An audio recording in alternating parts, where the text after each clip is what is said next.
Hey guys, tonight we're diving headfirst into the ancient world's weirdest and most unbelievable sex laws. Like laws that make you squint and go, wait, there was they legalised that. Or, seriously, that got you executed? You're about to tiptoe through dusty temples, royal bedrooms, and courtroom scrolls where intimacy wasn't just personal, it was a matter of state. And heads up, you probably won't survive this if you're expecting something normal. Ancient civilizations were anything but chill about what went on behind closed doors. So before you get comfortable, take a moment to like the video and subscribe, but only if you genuinely enjoy what I do here. I post these bizarre bedtime journeys a few times a week, and I love hearing where you're watching from. Drop your city and current time down below. I want to know who's up late with me tonight. Now, dim the lights, maybe turn on a fan for that soft background hum, and let's ease into tonight's journey together. We're starting in the sun-baked lands of ancient Mesopotamia, where law wasn't just etched into bone and stone, it was baked into clay. You know the Code of Hammurabi, right? That 18th century BC Babylonian legal code carved into a giant black stone pillar? It's one of the earliest legal texts we have, and it is not shy when it comes to what you can and cannot do with your body, or someone else's. It's not exactly light reading. Picture it, a giant stone column, looming in a temple courtyard, listing out nearly 300 rules on everything from stolen goats to, sexual conduct. Now, Babylon didn't really believe in privacy. Marriages were legal contracts, not love stories. If you were a woman caught cheating, the punishment was often death by drowning in the river. If you were a man caught sleeping with a married woman, you might be off the hook, unless her husband complained. So yes, the law was very chill, if you were the husband. But here's the kicker. Babylonian law even laid out what to do in cases of suspected adultery. If a man merely thought his wife was being unfaithful, she had to undergo a trial by ordeal, usually by throwing herself into the river. If she survived, innocent. If she drowned, oops, guilty, I guess. Nothing says justice like a good old test of whether you can swim in full ceremonial robes. And before you think men got off easy every time, think again. If a man raped someone else's wife and it wasn't consensual, then he got executed, though the woman might be punished too, depending on the judge. Babylon had this odd way of dragging everyone down with the ship, literally, in some cases. But one of the stranger laws is this. If a man caught his wife with another man and killed them both on the spot, he was totally in the clear, just not guilty. Vigilante justice, legally encouraged. Yet if he let them live, the court got involved and things got messy. Morally, you were supposed to be enraged, but not too chill about it either. There was a perfect level of fury expected, like righteous with a hint of homicidal. Now, here's a quirky little fringe detail they don't usually tell you in school. Babylonian prostitutes, who are actually registered with the temple, had their own tax codes. That's right. Sex work wasn't just legal, it was bureaucratically organised. The government took a cut. There are surviving receipts stamped with tiny cuneiform symbols that basically say, thanks for your service to the economy. And temple-based sex workers, often working in service of a deity like Ishtar, were considered sacred intermediaries between gods and mortals. Your average working girl might have divine endorsement and a monthly invoice. But here's where things get weirder. Scholars still debate the role of these so-called sacred prostitutes. Some say it's a myth cooked up by the early historians. Others swear the records are too detailed to be fiction. Either way, the existence of tax logs, temple registries and cuneiform carving showing erotic rites seems to point to something official going on, something that blurs the line between law, worship and sex in ways that make modern eyes widen. Now imagine yourself there in the middle of a bustling ziggurat courtyard. It's hot, the air smells like incense, goat sweat and whatever people used before soap was widely available. Around you merchants shout, priests chant, scribes scratch legal notes into clay. Maybe someone's about to toss their wife into the river. Maybe someone's paying their monthly sex work tax. This was daily life in Babylon, where sex wasn't sinful, it was strictly regulated, and everyone had an opinion. It's strange how the further back we go in history, the more casual some of these laws become about things we now consider taboo, and the more brutally serious they are about things we might brush off. Adultery could mean death, but selling your daughter into a temple sex position? Legal, endorsed, sometimes even honourable. That strange blend of logic and absurdity is the heartbeat of ancient legal systems. They weren't written for fairness, they were written for order, for clarity in a messy, dangerous world. And to the Babylonians, controlling sex meant controlling lineage, economy, and divine favour all at once. You weren't just sleeping with someone. You were either following the will of the gods or deeply offending them. No pressure. So next time you think modern laws are complicated, just be glad you don't have to pass a swim test to prove your innocence, or keep an itemised receipt after a visit to the temple. Let's stay in the region for a bit longer, because ancient Sumer, older than Babylon by centuries, might just take the cake for mixing sex, spirituality, and legal documentation into one steamy bureaucratic smoothie. Tonight we're heading back to about 2500 BCE, to the city of Uruk, where the goddess Inanna reigned supreme, and some very official forms of sacred sex were not only legal, they were expected. Like, imagine going to your local tax office, but instead of an audit, you're gently ushered into a velvet-draped chamber by someone wearing gold-threaded robes and a knowing smile. This wasn't underground stuff. This was temple-sanctioned ritual intimacy, and it had its own laws, its own ethics, and yeah, even a little paperwork. The practice is often referred to today as hieros gamos, or sacred marriage. In this ritual, a priest-king would symbolically mate with a high priestess of Inanna to ensure the land's fertility and the god's favour for the coming year. It wasn't just symbolic either. There were physical acts involved, believed to channel divine energy into the soil, the people, and the very city itself. It was religion, politics, and pleasure in one awkwardly candle-lit package. Now, this might sound like a royal free pass for fun, but the laws around it were very specific. Only certain priestesses, usually trained from childhood, could take on this role.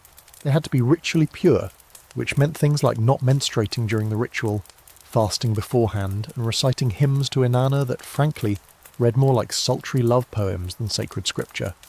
And the king? He didn't just show up in a toga with grapes. He had to bathe, wear ceremonial garments, and sometimes even ingest sacred intoxicants to enhance the union. Consent, oddly enough, was legally assumed, because the ritual wasn't about individual desire. It was about the cosmic balance between heaven and earth. But what really makes this fascinating is that Sumer had an entire class of people, male and female, dedicated to temple service through sexual acts. These weren't slaves, they were temple workers. Some scholars call them sacred prostitutes, but that term doesn't quite hit the mark. They were more like divine intermediaries. To sleep with one of them wasn't shameful, it was purifying. And yes, there were receipts. Clay tablets found in the ruins of Sumerian cities list payments, offerings, and even disputes over who got to access which temple workers on what day. So yes, scheduling intimacy with the divine required a literal sign-up sheet. Here's a fun little fringe fact for you. Some of these temple workers belonged to a third gender category. Not male, not female, somewhere in between. The Sumerians even had words for them, like gala and kogaru, and they played roles in both music and sex rites. Some were men who dressed and acted as women in service of the goddess, and their role was not mocked or marginalised. It was legally and spiritually respected, which, if you think about it, is centuries ahead of where a lot of the world is even today. But scholars argue about how widespread or voluntary these practices were. Some researchers believe that the idea of sacred prostitution has been wildly overstated, based on biased translations from the 19th century, when anything exotic and sexual was kind of fetishized by early archaeologists. Others point out that the sheer volume of inscriptions, receipts, and ritual hymns suggests something formal was going on. The truth probably sits in the middle. There was a religious role that involved intimacy, but maybe it wasn't as common or as romanticized as we imagine. Still, imagine walking past a temple in Uruk, incense curling into the night sky, hymns rising like mgorbehaut, and somewhere inside two people entwined in candlelight, watched by priestesses and scribes, participating in a state-sponsored moment of transcendence. And all of it recorded in neat lines of cuneiform, because yes, the Sumerians were a bit obsessed with writing everything down, even their cosmic hookups. The legal side gets even weirder when you realise how layered the sex laws were outside the temple too. For instance, marriages in Sumer were contracts, sealed with a dowry and usually arranged by the parents. And here's where it gets spicy. If a man accused his wife of being barren, he could legally take a second wife, but he had to keep supporting the first one. Divorce was allowed, but not very free. You'd still have to return her dowry or give her land rights, depending on who initiated the split. Also, if a man left his wife for more than a year without sending money or word, she could legally remarry. the law had a clock on ghosting. And as for sexual crimes, they took a dark turn. Rape was punishable, but only if the woman was married. If she wasn't, the lines got blurry fast. In some cases, the punishment was a fine paid to the father or brother, because women were legally considered property of their male relatives until married. Even more bizarre, if two people were caught having sex in a field and no one screamed, the court might rule it consensual. So the law required noise, like literal screaming for proof of assault. Let that sink in. Yet in this mess of clay tablets and divine rituals, there's an undeniable sense of structure. The Sumerians didn't leave sex to chance. It was legislated, taxed, spiritualized, and controlled. Intimacy had rules, and breaking them wasn't just a moral failing, it was a cosmic one. The line between worship and desire was so thin, it might as well have been drawn in incense smoke. So next time you're scrolling through some dry legal document, just be glad it doesn't end with, "And then the accused shall lie with a priestess under the watchful gaze of the gods, and a goat shall be present for reasons we choose not to explain." Okay, now let's sail a little further down the Nile and step into the shimmering incense-heavy world of ancient Egypt, where sex wasn't just political, it was downright divine, especially if you happen to be wearing a crown. Pharaohs didn't just make the laws, they were the laws, the gods' physical embodiment on earth, which meant that what happened in their bedrooms wasn't just allowed, it was often expected. So tonight, we're talking about something that still turns stomachs and raises eyebrows. Royal incest. Yeah, that one. Buckle up. Ancient Egyptian royalty had a bit of an obsession with keeping things in the family. Not like distant cousin stuff either. We're talking full siblings, brother and sister marriages that were completely legal, widely practiced, and even celebrated with murals, hymns, and elaborate wedding rituals. And before you say ew, just know they would absolutely judge you for marrying outside the royal bloodline. In their view, the divine blood of the gods had to remain undiluted. Mixing it with commoner DNA? Total sacrilege. The famous example everyone throws around is Cleopatra, but she was just one of a long line of rulers, including the mighty Ramses II, Akhenaten, and even Tutankhamun, who married their sisters, or half-sisters, or nieces, sometimes all of the above. The laws allowed it, and more importantly religion encouraged it. Because in their mythology the gods themselves, like Isis and Osiris, were siblings and also husband and wife. So by mimicking the divine couple, the pharaoh was fulfilling a holy obligation. Like, what better way to prove your legitimacy than a deeply awkward family reunion wedding? Now here's where the law really kicks in. These marriages weren't private arrangements. They were legally recognised with contracts, titles, and often entire tomb inscriptions bragging about the union. Queens who were also sisters weren't just consorts, they were gods' wives of Amun, powerful religious figures in their own right.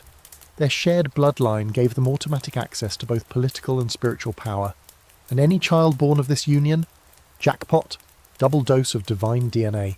But here's the fringe fact that slips through the cracks. Some of these royal pairings were never actually consummated, or at least that's what some historians argue. There's evidence, especially from the Amarna period, that some marriages were ceremonial only, more about status than, well, sibling romance. This has sparked massive debate in scholarly circles. Were they actually doing it, or just posing for the statues and inscription? The answer is still lost in the sand, but the legal framework definitely allowed it either way. No one was raising an eyebrow back then, except maybe the servants, quietly behind a pillar. And here's another layer. While royal incest was common in the palace, it was strictly illegal for commoners. In fact, ancient Egyptian legal codes, though less centralised than Babylon's, made clear distinctions about acceptable unions for non-royal citizens. Marriage between siblings among farmers or merchants, absolute scandal. But for the divine elite, totally fine. In fact, required. So the same act that would get you disowned in one part of Egypt might win you a gold amulet and a tomb painting in another. Now imagine this. You're in Thebes. The sun is baking the city's limestone walls. A procession winds through the streets toward Karnak Temple. At the centre are two glittering figures, both wearing serpent crowns, both decked in linen and lapis lazuli. They're brother and sister, yes, but also newlyweds. Priests chant, lotus petals are tossed, and scribes record every moment onto papyrus scrolls that will sit in dusty archives for millennia. Somewhere nearby a scribe murmurs, "Well, at least the paperwork's easy, same last name." And while we're at it, let's talk inheritance. The incestuous unions weren't just symbolic. They had cold, hard, legal logic behind them. Egypt didn't have a clear rule about primogeniture like later European monarchies. Instead, the throne often passed to whoever had the strongest blood claim, which usually meant through the mother. Marrying your sister, who was also royal, ensured your children had undisputed legitimacy. You couldn't just marry a pretty noblewoman and expect the gods to approve. No. She had to be your equal, your sister, maybe your older sister even, because power sometimes ran uphill. That being said, not every pharaoh got away with it scot-free. One of the juiciest scholarly debates surrounds the infamous Akhenaten, who some believe may have married not only his sister, but possibly one of his daughters later in life. There's a mysterious woman named Kia who shows up in inscriptions, and some scholars think she was his daughter-wife. Others argue that's complete nonsense, and Kia was just a minor wife with no royal blood. We don't have definitive proof either way, just cryptic inscriptions and half-erased wall carvings that suggest something uncomfortable was going on. So while the law allowed these unions, the ethics and logistics probably got complicated, even back then. Imagine trying to run a kingdom, maintain divine favour, and also have family dinners where your wife is also your sister and your mum is also your aunt. It's like a living Venn diagram of discomfort. But again, context matters. These laws made perfect sense to the people who lived under them. In a culture where the pharaoh was the literal son of Ra, sleeping with your sister wasn't scandalous. It was sacred duty. Morality, law and religion weren't separate realms. They were all part of the same swirling Nile current that shaped every detail of life and death. So next time someone brings up keeping it in the family, just be grateful you weren't born into the House of Ramses, where your wedding guest list was also your family reunion and your political strategy involved some deeply confusing genealogy charts. So we've established that ancient Egypt had some, let's say, flexible ideas about marriage. But what happened when things went wrong in the land of pyramids and papyrus scrolls? Tonight we're drifting away from royal incest and stepping into the shadowy, drama-filled world of adultery in ancient Egypt. A world where cheating wasn't just a moral misstep, it was a criminal offence with punishments so intense they'd make modern reality TV divorces look like therapy sessions. First things first, adultery in ancient Egypt wasn't an equal opportunity crime. Like many ancient laws, it was heavily gendered. If a married woman cheated, it was considered a severe betrayal of not just her husband, but also the entire cosmic balance. You know, no pressure. But if a married man had sex with an unmarried woman, shrug, just a Tuesday. As long as she wasn't married or a noble or a temple virgin, he could probably walk away with nothing more than a stern side-eye from the neighbours. But when a woman strayed, that's when the courtroom drama began, and it got vicious fast. Legal records, tomb inscription, and scattered temple decrees all suggest that the punishment for female adultery could range from divorce and public shaming to exile, mutilation, or in extreme cases, death. One ancient court scroll refers to a woman who was burned alive for spoiling the name of her household. Another account describes a woman being beaten and shaved, her head publicly displayed as a warning. Because yes, in a world where status and lineage were everything, breaking the fidelity contract was like lighting a match in a grain store. And don't assume the husband needed proof. Rumour was enough to spark an investigation. In some cases, even dreams were considered suspicious evidence. If a man had a dream that his wife was cheating, he could present that to a priest or scribe, who would begin a formal inquiry. And you better believe they took dreams seriously. These were people who interpreted everything from animal entrails to the angle of the moonlight on your pillow. Still, not every case ended in flames. Sometimes it played out more like a grim divorce court. If a woman was found guilty of adultery, she could be stripped of her dowry, her children, and her social standing. Some laws required her to leave the marital home immediately, taking only what she was wearing. Others allowed her husband to keep her under house arrest. And yes, that was a real thing. They had a word for it that roughly translates to locked one. Think Rapunzel, but with more linen and fewer hair-based escape plans. Here's a wild little twist, though. Despite all the strict laws, ancient Egyptians were wildly romantic. They left behind poetry that would make a Hallmark card blush. Love letters, flirtatious inscriptions, Even carved-in stone declarations of heartbreak have been found buried in tombs and temples. And guess what? Some of these suggest affairs did happen. Often. The papyri hint at secret trysts, love-struck scribes, and longing glances from across the fields. So while the laws were strict, human whole nature was, well, still human. And here's your quirky fringe detail.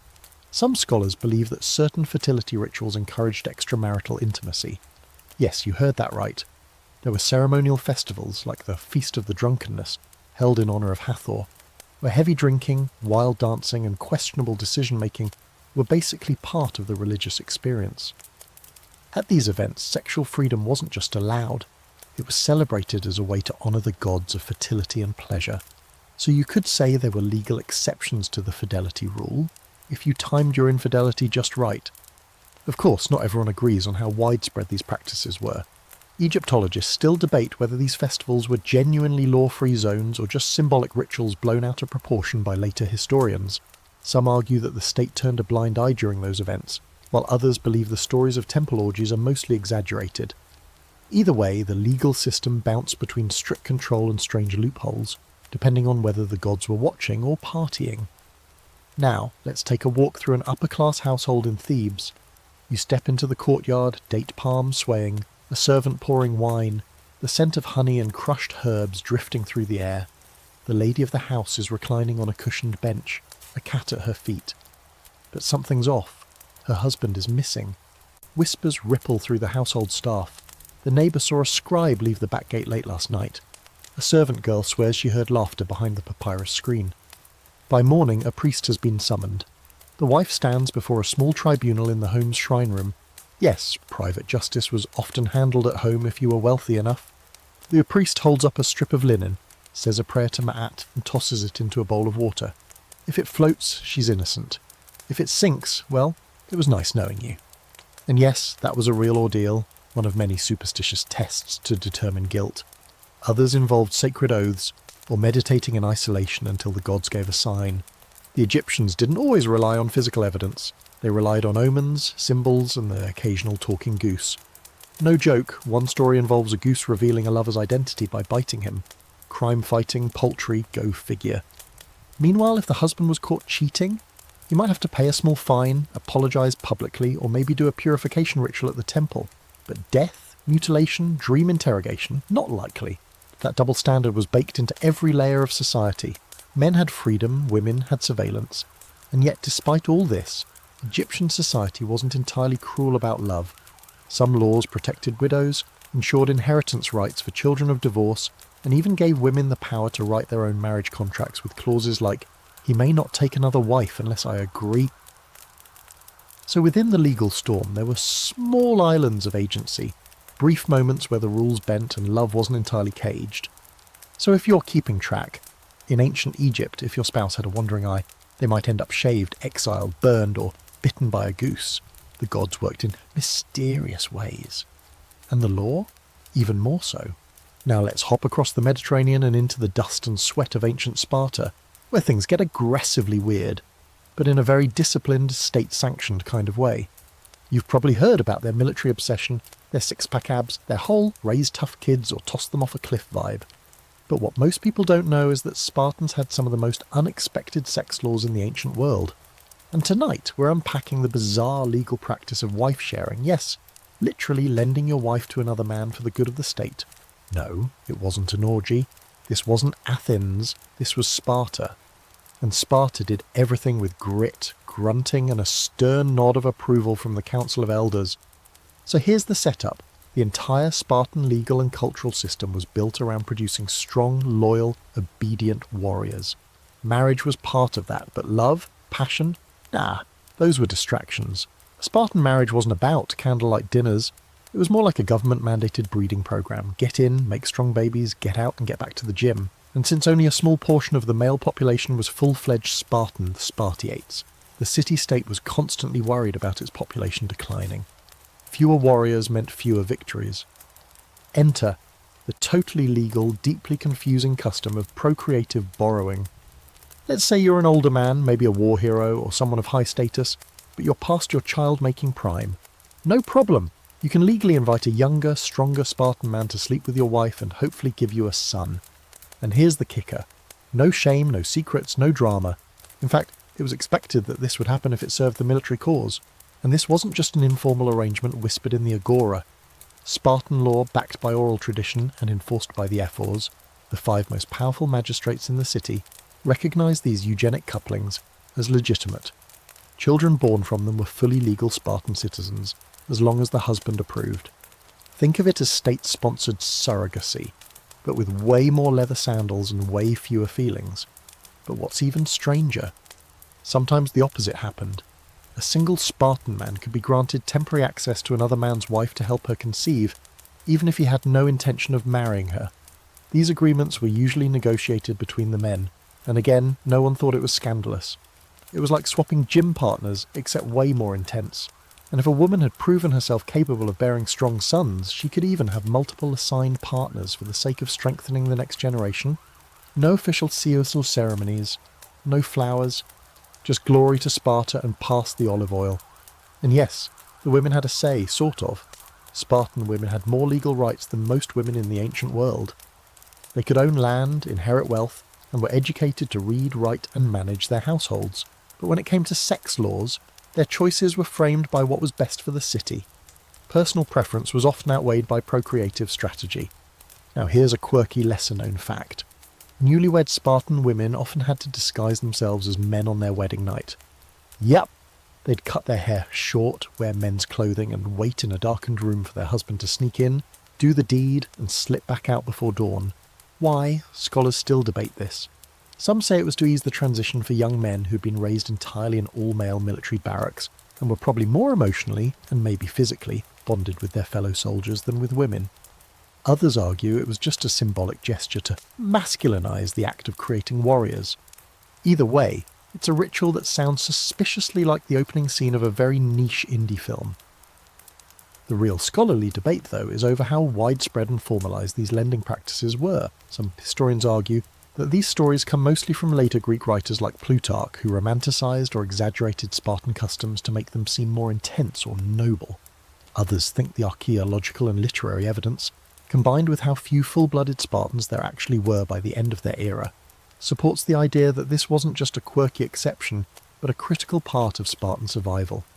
And speaking of scarcity, it's estimated that by the time of the Peloponnesian War, there were fewer than 1,000 full Spartan citizens left. Which means wife sharing wasn't just allowed, it was practically a civic duty. If you didn't have kids, the entire political system teetered. So lending your wife to a younger man wasn't seen as emasculating, it was a sacrifice for the good of Sparta, like paying taxes, but way more awkward. Now close your eyes for a second and imagine it. A quiet stone courtyard in Sparta, the air filled with the scent of burning sage and goat sweat. 2 men in red cloaks shake hands under the eyes of a stern magistrate. One says, "She's ovulating." The other nods. No drama, no jealousy, just civic responsibility and maybe a light protein snack afterward. The woman watches from her doorway, arms crossed, probably thinking just another Tuesday. Meanwhile, across town, another newlywed is being hurried into a torchlit room, her long hair lopped off, a man's cloak thrown over her shoulders. She sits on a low bench, silent, waiting for a husband who might be more comfortable wrestling his bunkmate than consummating their government-assigned union. It's weird. It's clinical. It's Sparta. So while Athens wrote poetry and held drunken debates about love and philosophy, Sparta regulated sex like a military manoeuvre. Efficient, strategic, slightly terrifying. There were no romantic strolls or flirtatious odes, just the constant drumbeat of duty, discipline, and DNA optimization. Next time you hear someone say, Spartans were tough, just remember they were also terrifyingly organised about who got to sleep with whose wife. And if you think modern dating is complicated, try explaining to your spouse that it's your legal responsibility to loan them out to your buff neighbour for the glory of your country. Now let's wander across the mountains and into Athens, the brainy, dramatic cousin to muscular, no-nonsense Sparta. Athens, land of Socrates and sculpture, of democracy and dithyrambs, had an entirely different relationship with law, sex, and social order. And tonight, We're peeling back the marble curtain to look at one of the most lopsided legal realities in ancient Greece, the glaring double standard in Athenian sex laws. Because if you were a man, the world was basically your symposium. But if you were a woman, let's just say you weren't invited to the party. Literally. Let's set the stage. Athens in the 5th century BCE was the cradle of philosophy, debate and civic participation, as long as you were a free-born male citizen. Everyone else, Eve's foreigners and yes, women, existed in a kind of legal half-shadow. And when it came to sex, the shadows got even darker. The Athenian legal system gave men enormous freedom. Married? Not a problem. You could still sleep with prostitutes, concubines, saviors, and even kabiruls so long as the arrangement followed the law. Meanwhile, your wife was expected to stay indoors, raise the children, weave some wool, and never, never be seen at a dinner party. Here's how the categories broke down. Athenians divided women into 3 legal types: wives, concubines, and hetairai. Wives were for bearing legitimate children and managing the household.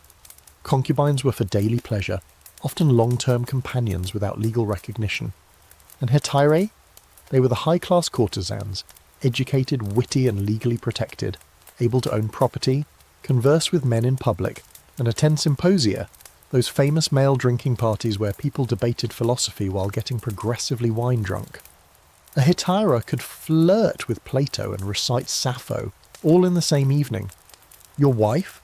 Not even allowed to sit in the next room. Now here's the thing, these distinctions weren't just social, they were enshrined in law. An Athenian citizen could not legally marry a foreign woman or prostitute. His children by those unions wouldn't inherit citizenship. But he could still sleep with them. Often, legally, and without shame. Women, however, had exactly one legal sexual partner, their husband. Any deviation from that? Massive consequences. A married woman caught in adultery could be divorced on the spot, banned from public religious rites, and if the husband wanted to go full vigilante, her lover could be killed without trial. And this wasn't a legal loophole, it was built into the system. The law explicitly allowed a husband to murder a man caught in bed with his wife. No fine, no exile, just go ahead, sir. Meanwhile, the man might have had several mistresses, a slave girl on the side, and maybe a thing for his young apprentice. All legal, all cool, just don't touch his wife. One especially juicy trial, recorded by the orator Lysias, involved a man named Euphalitos, who caught his wife's lover, Eratosthenes, in the act and straight up murdered him. In court, he gave a speech calmly explaining how he waited until they were in the act, then stabbed him with a sword. The jury applauded. He was acquitted, because you know honour. Meanwhile, a woman accused of adultery might be put through a public shaming ritual, stripped of jewellery, banned from sacred ceremonies and labelled moichos, or adulteress. And here's the legal cherry on top. Boy. Even if she wasn't guilty, the mere accusation could ruin her. She had no voice in court, no legal autonomy, and couldn't testify on her own behalf. A male guardian had to represent her. So if her husband wanted to lie about her for, say, political reasons or personal spite, congratulations, you've just been legally ghosted in 400 BCE. But here's a quirky little fact that adds even more twist to this already knotted rope. Some Athenian men wrote love letters to boys. Yeah, that's not even a euphemism. Pederasty, the romantic and often sexual mentorship between older men and adolescent boys, was not just tolerated, it was idealised. There were rules about it, of course. The boy had to be at least 12, the relationship had to be non-coercive, and ideally it involved some level of intellectual mentorship. But it was so ingrained in the culture that it was carved into pottery. Literally. We have vases where one man chases another around with an erection, and somehow this was considered educational. And again, this wasn't a secret, it was out in the open, and the law didn't object as long as everyone followed the protocol. Meanwhile, women, forbidden to even show their face at a dinner party. It was the ancient equivalent of putting your wife in the kitchen and your boyfriend on the guest list. So scholars today ask, how did women feel about this? Were they bitter? Secretly subversive? Was there an underground sisterhood of resentful wives brewing silent revolution over their looms? We don't really know, because women's voices were almost entirely erased from the legal and literary records. What we do know is that some elite women did manage to bend the rules, like Aspasia, the lover of Pericles, who was a hetaira and philosopher rumoured to have influenced political speechwriting. But Aspasia wasn't typical. She was exceptional, and even she was relentlessly attacked in comedy plays for daring to exist outside the mould. Still, the lines were occasionally blurred. Sometimes wives would pose as heterae to get access to events or influence politics from the sidelines. There's even some evidence that elite women occasionally used male disguises to sneak into symposiums. One fragment from Aristophanes references women among us with painted beards. Was it satire? Probably. Was it based on reality? Possibly. The urge to break unfair laws is as old as the laws themselves. So here you are, a man in Athens.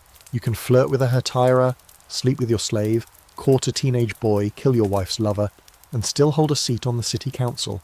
But if you're a woman, your only path is through the front door of your house, and you'd better not step out unless it's to attend a funeral or deliver bread, or both. Next time someone romanticizes Athenian democracy, remember it was built by and for about 10% of the population. The rest, silence, shadow, and laws that read like a particularly bleak episode of a soap opera. Equal rights wouldn't show up for, another couple thousand years, give or take.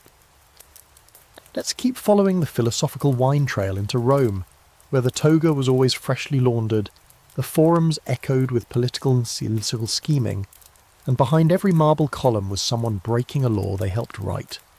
Rome took all the social flexibility of Athens and turned it into a legal circus, complete with public shaming, civil penalties and sex laws so tangled even Julius Caesar needed a PR team.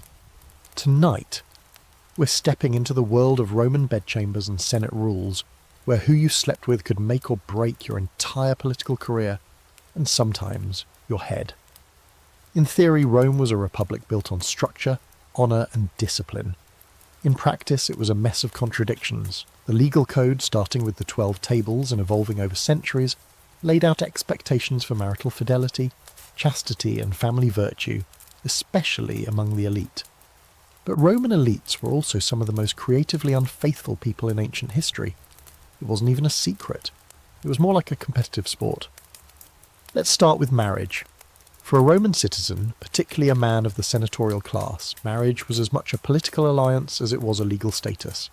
You didn't marry for love, you married to consolidate land, secure military ties, or impress someone's father-in-law.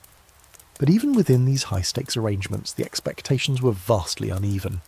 A husband could visit prostitutes, keep concubines, and carry on affairs with slaves, all perfectly legal. A wife, however, had exactly one acceptable partner. Stray from him, and the law came knocking. Enter the infamous Lex Julia de Adulterius Coascendis, or the Julian law on adultery, passed by Augustus around 18 BCE. Now, Augustus didn't just want to reform Rome's government, he wanted to reform its bedrooms. He declared adultery a public crime, not just a family matter, a state issue. Suddenly sleeping with someone else's wife could land you in court, your property seized, your reputation shredded. And for women, it got even grimmer. If a woman was convicted of adultery, her husband was legally required to divorce her, and she could be exiled to a remote island. Pack your toga and say goodbye to Rome. And if the husband didn't press charges, he could be prosecuted himself for harbouring a criminal. The state now had the right to intervene in your marriage. It was like Big Brother, but in sandals. But here's the deeply Roman twist. While Augustus was writing morality laws, his own family was knee-deep in scandal. His daughter Julia, beautiful, clever, and absolutely uninterested in the quiet domestic life, became the symbol of his reforms gone sideways. She took lovers, many lovers, in public sometimes. She was everything the Lex Julia was meant to punish, and eventually it did. Augustus exiled his own daughter to a barren island, forbade her from drinking wine or receiving visitors, and never spoke to her again. Rome applauded, then went back to cheating on their spouses like nothing happened. Meanwhile, Roman men were navigating their own legal minefields. You could be a senator, a war hero, a poor hero, and a patron of the arts. But if you were accused of being passive in a same-sex relationship, your enemies could use it against you in court. Masculinity was policed, not based on orientation, but position. A free-born Roman man could sleep with men as long as he was the dominant partner, and the other man was either a slave, a prostitute, or a foreigner. But if he took the submissive role, boom, public disgrace. Your opponents might carve it into graffiti outside the Senate, and yes, they did that. And this wasn't just dirty politics, it was legally actionable. An enemy could bring a Lex Scatinia case against you, one of the few laws that criminalise male-male sex under certain conditions. And the punishment? Sometimes fines, sometimes exile, always humiliation. So picture this, a guy in a spotless white toga giving a stirring speech about preserving Roman virtue, while secretly bribing scribes to erase bathhouse records with his name on them. Here's a fringe fact that's just too juicy to leave out. Some Roman emperors, like Elagabalus, said screw it to the double standards. Elagabalus reportedly married a male slave, wore women's makeup and offered vast sums of money to any physician who could surgically give him female anatomy. The Senate hated him, the public was scandalised, and eventually the Praetorian Guard killed him and dumped his body in the Tiber. That's the Roman way of cancelling someone. But not all sex laws were about scandal, some were about taxes. The Emperor Caligula, in his brief chaotic rule, introduced a prostitution tax, essentially legalising brothels while turning them into a state revenue stream. Not to be outdone, Nero allegedly opened his own imperial brothel in the palace, just to see if he could. The law never quite caught up with the emperors, who operated in a realm of divine exemption. But regular citizens, they had to watch their backs and their beds. Now close your eyes and imagine walking through the Forum, sunlight glinting off marble columns, senators whispering in cloaks, and somewhere nearby a young scribe hurrying through the crowd, holding a scroll marked Lex Julia Complaint Number 542. Inside a quiet domus, a noble woman sits stone-faced, her husband and accuser pacing, her lover already in chains. A magistrate listens. If he's in a bad mood, it's exile. If he's in a really bad mood, public flogging, loss of citizenship, property auctioned off, for everyone. And yet Romans never stopped pushing the limits. The laws were strict, but the people were relentless. Affairs happened in the baths, in the gardens, in secret rooms behind temples. Some lovers disguised themselves as slaves. Others wrote steamy poetry full of code words and references, just in case the wrong eyes were reading. Ovid, the great romantic poet, was exiled not for his writing, but for what Augustus called a mistake. No one ever found out what it was. Scholars still argue. Did he sleep with the wrong woman? Did he know too much about Julia? The point is, one misstep in love could cost you everything. So next time you see a statue of a stern-faced Roman orator, remember, that man may have had 3 mistresses, a concubine, a boyfriend, and a lawyer on retainer, just in case things got legally complicated. Rome was orderly on the outside, but underneath that marble surface, total chaos. Now let's descend into the chill of solemn silence and flickering torchlight, because tonight you're stepping into the eerie world of the Vestal Virgins, Rome's most sacred priestesses, the sworn protectors of the city's divine flame, and possibly the most legally fragile people in all of ancient history. You think your job has pressure? Try maintaining your virginity for 30 years under constant surveillance, with the full weight of the Roman legal system poised to bury you alive if you slip up. No, that's not a metaphor. They literally buried you, alive, in a sealed tomb, with a little bit of food. You know, so it didn't seem cruel. The Vestals were 6 women chosen as children, usually between the ages of 6 and 10, from patrician families. Once inducted, they were no longer under the control of their fathers or potential husbands. Legally, they stepped outside the usual female roles in Roman society. They had unprecedented privileges. They could own property, write wills, free slaves, and, get this, even vote in certain religious matters. In some ways, they were more powerful than most Roman men. But all of that came with one non-negotiable condition: absolute celibacy. Their role was to tend the eternal flame of Vesta, goddess of the hearth and home. That flame symbolised the life of Rome itself. If it went out, people panicked, like full-blown collapse of the Republic panic. And if a Vestal broke her vow of chastity, the belief was that the gods would turn their wrath on the city. Floods, plagues, enemy invasions, and bad omens at breakfast. So to avoid all that, the law dictated swift, brutal justice. But here's where the law gets deeply creepy. Since it was sacrilegious to execute a Vestal directly, spilling her blood would anger the gods even more. They worked around it with a weird loophole. She'd be placed in an underground chamber, given a loaf of bread, a lamp, and some water, and then the door would be sealed. Technically, the state didn't kill her. She just happened to die while in a room with no exit. Totally different. There are several recorded instances of this grim ritual, and they're always described with cold ceremony. One of the most infamous cases involved a Vestal named Cornelia, who was accused during the reign of Domitian. As she was led to her tomb, she reportedly screamed that she was innocent, crying out to the gods for justice. According to Roman historians, the crowd stayed silent. No one protested. No one intervened. Because once the accusation was made, especially if it came from the emperor, it was game over. But what's weird is how little evidence was needed to accuse a Vestal. It wasn't a matter of catching someone in the act. You didn't need witnesses or proof, just suspicion, maybe a rumour, maybe political motive. Some scholars believe that these trials were often convenient purges, wrapped in piety. Got a political rival? Accuse his daughter of breaking a vow. Need a scapegoat for a bad harvest or military loss? Point the finger at the flamekeepers. Even the alleged lovers faced brutal fates. If a man was found guilty of sleeping with a Vestal, he was flogged to death. Publicly, sometimes in the forum. In one recorded case, the accused man was dragged through the streets and beaten until his bones cracked audibly.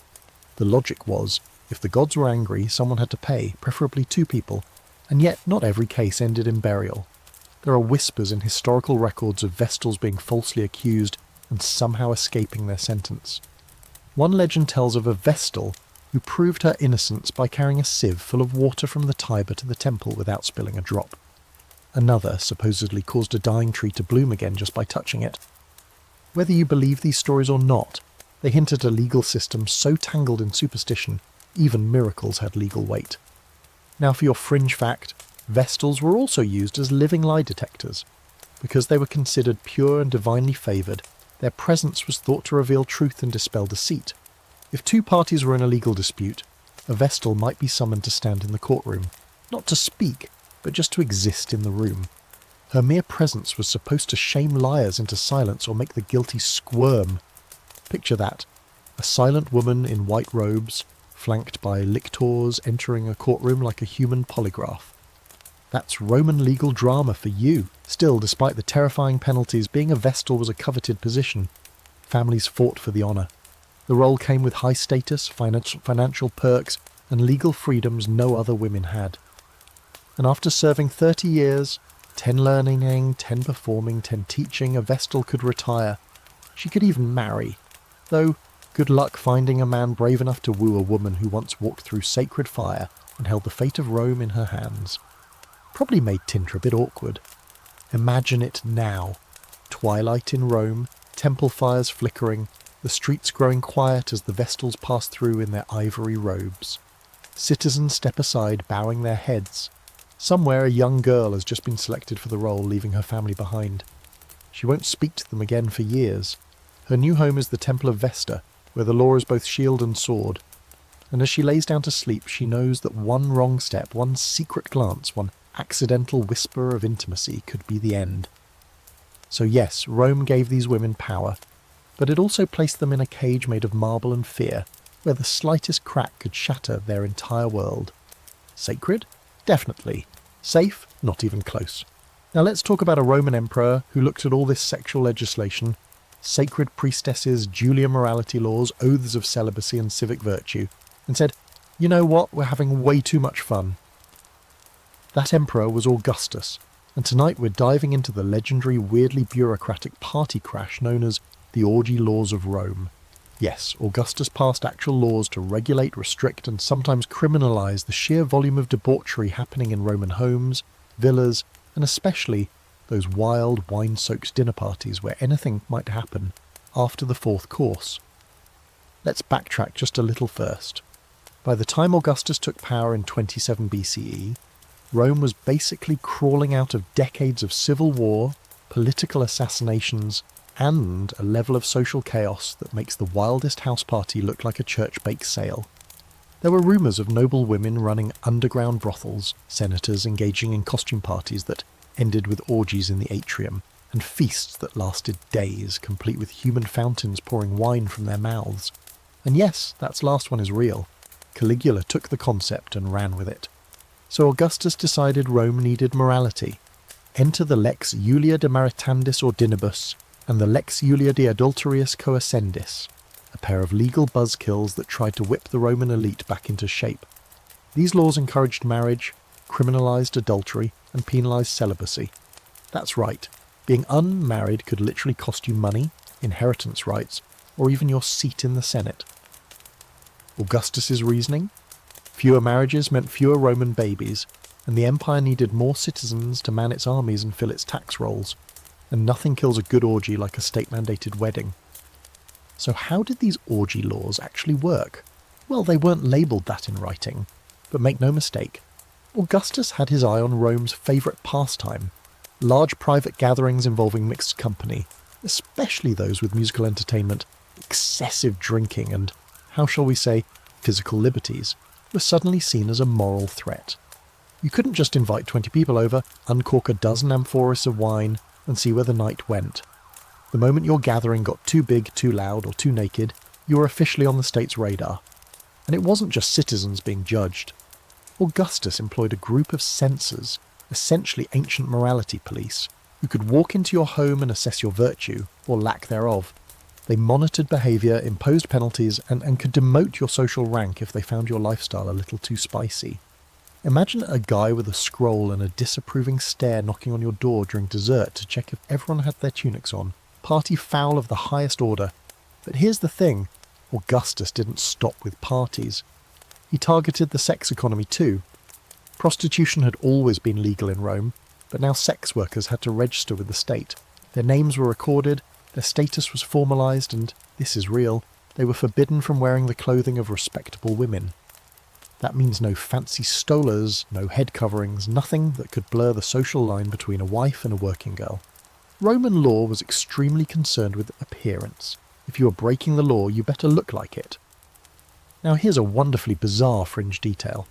Under Augustus's laws, you could be prosecuted retroactively. Let's say you'd had an affair 5 years ago. If someone decided to report it now, and you couldn't prove you were married or divorced at the time, you were toast. One famous case involved a man named Antonius Julianus, who had to produce handwritten love letters as evidence against himself to prove he didn't violate the morality laws. Yes, ancient Romans had to dig up their own receipts to show how naughty they were. And while these laws were framed as moral reform, they quickly became political weapons. If you wanted to take down a rival, accusing them of adultery or hosting illicit parties was a fast-track route to disgrace. Accusations didn't require much proof, just some servant's gossip, a well-timed letter, or a conveniently timed visit from a censor. The line between sexual misconduct and political sabotage blurred so hard it might as well have been a toga caught in a wine jug. But here's where the hypocrisy really shines. While Augustus was writing these laws, his own house was basically a walking tabloid. His daughter, Julia, yes, the same one we met back in section 7, was infamous for her lavish public affairs. She supposedly had trysts in the forum, in temples, even on the rostra where her father gave speeches. She threw parties that made senators blush, and the law did catch up with her. Augustus banished her to the island of Pandateria, forbade her from drinking wine, and essentially erased her from public life. But by then, the damage was done. The people were already whispering, if Augustus couldn't control his own family, what right did he have to control everyone else's bedrooms? And scholars still argue today, did Augustus really believe in this moral campaign? Or was it just a strategic ploy to reassert control over the increasingly chaotic elite? Some think he was a true believer, desperate to rebuild Rome's foundations after decades of moral decay. Others believe it was all optics, a power move wrapped in virtue signalling. Meanwhile, Roman parties didn't stop, they just went underground. Literally. Wealthy citizens built elaborate banquet halls beneath their villas, complete with mosaics, fountains and private rooms, all hidden from prying eyes. The orgies continued, only now with more paranoia. Couches were placed strategically, wine servers were vetted, musicians were sworn to secrecy. The bacchanalia evolved, not disappeared. So imagine this, a moonlit garden in the hills of the Aventine. A few cloaked figures arrive at the back gate. Inside, a musician tunes a lyre. Servants light oil lamps, cushions are fluffed, wine is poured, but outside a censor leans in the shadows, watching, waiting, scroll in hand. The host nervously counts the guests. 11, good, 12, too many. Someone puts out the incense just in case the smell wafts too far. Welcome to a Roman party in the age of Augustus. Half celebration, half courtroom waiting to happen. And yet, even under all that pressure, Rome kept finding ways to live, laugh, and seduce. Laws can only stretch so far before the people dance right around them. And the orgy laws, let's just say they might have cleaned up a few statues, but they never cleaned up the human heart. Now we're heading east, out of the marble halls and vine-draped courtyards of Rome, into a world where sex wasn't just about law or religion. It was medicine, magic and metaphysics all rolled into one scroll. Welcome to ancient China, where the ruling dynasties believed that proper intimacy could literally balance the cosmos, lengthen your life, and ensure the strength of the empire. And yes, there were bedroom laws, but they looked nothing like the ones we've seen so far. This wasn't about punishment. It was about harmony, ritual timing, and occasionally some truly awkward court officials whose job was to track the emperor's nocturnal schedule with a bamboo stylus. This is what scholars sometimes call the mandate of the bedroom, a deeply Confucian meets Taoist idea that a ruler's sexual conduct had direct consequences for the empire's stability.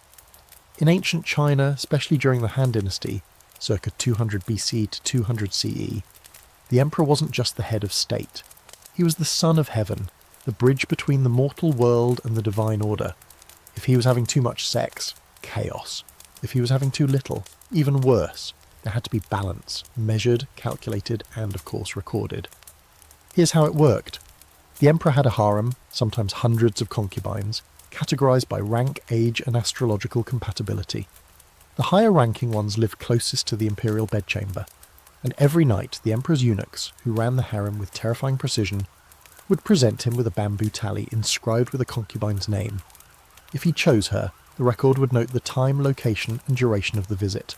The goal? Track conception and ensure no one faked a pregnancy to leapfrog the social ladder. You think HR paperwork is bad? Try filing a celestial coitus report. But this wasn't just about controlling the harem. There were actual legal expectations for how often and when the emperor was supposed to be, active.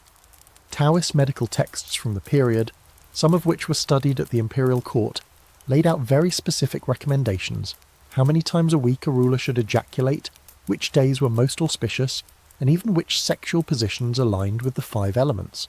A little too much fire. Better avoid the tiger pounce and go with how the tortoise slide. No, I'm not making that up. These were real metaphors used in official documents. And while this sounds like a luxurious nightmare, there was deep philosophy behind it.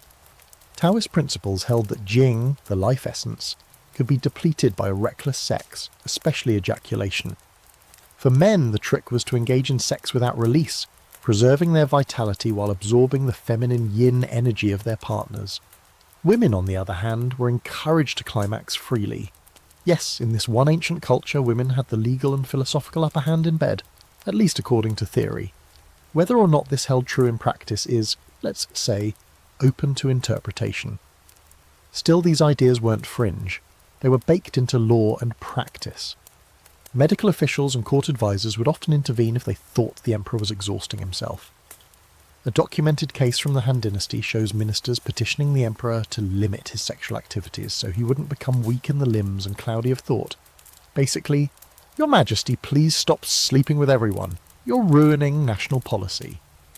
And the strangest part? The sex calendar. Yes, it existed. Some courts maintained a formal calendar detailing which concubines were scheduled for which nights, spaced out to ensure a proper rotation. This was partly to prevent favouritism, which led to political chaos, but also to spread the chance of royal conception across the harem. Legal texts even advised emperors to avoid sex during eclipses, thunderstorms, and certain lunar phases, because, of course, you wouldn't want to create an heir during a time of celestial imbalance. That's just bad cosmic etiquette. Here's a fringe fact that's so delightful it almost doesn't feel real. If a concubine became pregnant, the emperor was required by law and ritual to visit her regularly and provide emotional support. Yes, ancient Chinese sex law made room for cuddles. A whole section of Han Dynasty etiquette outlined how an emperor should engage with his expectant partners to ensure the baby grew up balanced and peaceful. He was supposed to talk to the belly, give the mother silk gifts, and generally behave like a doting boyfriend from a Confucian-sponsored rom-com. But as always, scholars argue. Some say the sexual manuals and records were more aspirational than realistic. ancient imperial fan fiction, if you will. Others point to burial sites where concubines were buried with luxury goods and ceremonial respect, suggesting that their roles were taken very seriously, at least in the upper ranks. And yet in some dynasties, concubines who didn't bear children within a certain period were retired, or worse, relegated to menial labour within the palace. So the mandate of the bedroom wasn't all rose petals and whispered moon poetry. There were sharp legal teeth under all that silk. Now picture it. You're a concubine in the Forbidden City. You've spent days in ritual cleansing, had your chart checked by the palace astrologer, and tonight your tally is in the emperor's hand. Eunuchs shuffle down the marble corridor, silent and serious. You're escorted to the imperial chamber, where incense curls like mist and every movement is a matter of protocol. Nothing is improvised. Every pillow is placed by decree, every robe folded to avoid disrespecting the dragon motif. And after it's all over, your name goes back into the ledger, checked, stamped, archived. So yes, in ancient China, sex was cosmic duty. The law didn't just monitor it, it orchestrated it. Your body wasn't just yours, it was part of the empire's machinery, a gear in the great spinning wheel of dynasty and destiny. Love, pleasure, intimacy, those were nice side effects. But the real goal? Balance the heavens, fill the cradle, and make sure someone was tracking everything, with a bamboo tally and impeccable calligraphy. Let's stay in ancient China a little longer, because while the imperial court was busy calculating sex schedules like an astrologically charged Excel sheet, the common people and spiritual seekers had their own ideas about intimacy, ones that reached far beyond politics and bloodlines. Tonight, we're curling up with a flickering lantern, listening to the low drone of a bamboo flute, and flipping through the pages of the Taoist sex manuals, a genre of ancient Chinese literature that turned sex into medicine, philosophy, and frankly, a bit of metaphysical performance art. So here's the thing. Taoism wasn't about laws in the conventional sense. It wasn't a religion that sent people to hell for thinking impure thoughts, but it did produce a whole library of texts that treated sex as a deeply important part of human health and cosmic alignment. These guides weren't just whispered between lovers, they were sometimes commissioned by nobles, studied by court physicians, and used by everyday folks looking for spiritual enlightenment or, better stamina. The heart of Taoist sex teachings was all about harmony of energies, yin and yang, the feminine and masculine principles that flowed through everything. When those forces were balanced during intercourse, practitioners believed they could enhance their longevity, prevent disease, and even reach mystical states of awareness. If you thought sex was just about reproduction or pleasure, well, the Taoists would hand you a brush, a scroll, and a lot of awkward diagrams and tell you to sit down and take some notes. One of the core ideas was Jing, the life essence that resided in bodily fluids, especially semen. For men, the idea was to retain Jing, not spend it. That meant learning how to have sex without climaxing, or by mastering the art of returning the semen to the brain. And yes, that's a real phrase from text like the Sunu Jing, the classic of the plain girl. The image might sound medically improbable, okay, impossible, but the goal was metaphorical. Harness vital force and let it nourish your spirit, rather than waste away in a moment of sweaty abandon. Women, interestingly, were encouraged to orgasm, repeatedly. Their yin energy was thought to be restorative to men, and the more excited a woman became, the more spiritual power could be absorbed.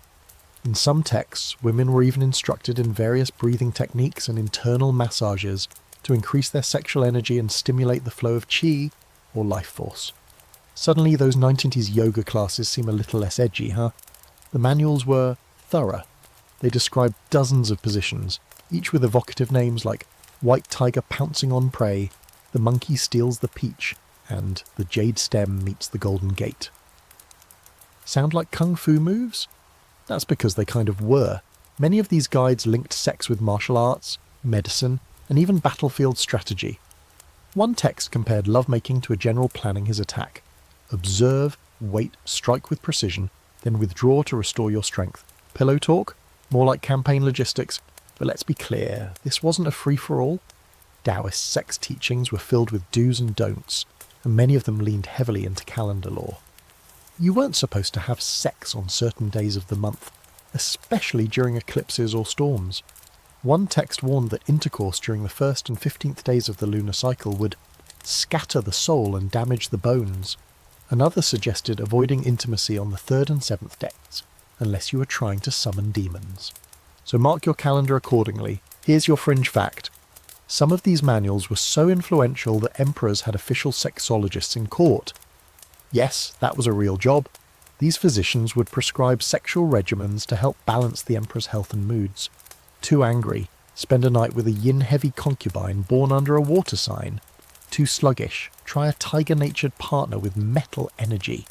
And if the emperor ignored their advice, well, that could lead to loss of Jing, premature aging, or, if you believe the more dramatic scrolls, unseasonal rain and national misfortune. And this wasn't just for emperors. Taoist monasteries and lay followers sometimes practiced sexual cultivation as a form of internal alchemy. In some cases, men and women trained together in semi-secret rituals that were part meditation, part breathwork, and part, well, the part you're thinking. But the goal wasn't pleasure, it was transcendence.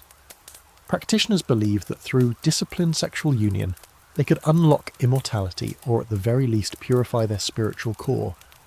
The highest level of mastery, union without emission. Honestly, sounds stressful, but not everyone was on board. Confucian scholars, especially during the more conservative dynasties, pushed back hard against these teachings. They saw the manuals as dangerous, morally loose, and a threat to the family-centered order Confucianism depended on. Some officials even tried to ban the distribution of these texts, worried they'd inspire scandal or weaken military vigour. One legal edict from the Tang dynasty called them indulgences of the body that rot the mind, which, to be fair, sounds like something your grandmother might say about internet dating apps. Yet the manuals persisted, passed down through apprenticeships and reprinted across centuries.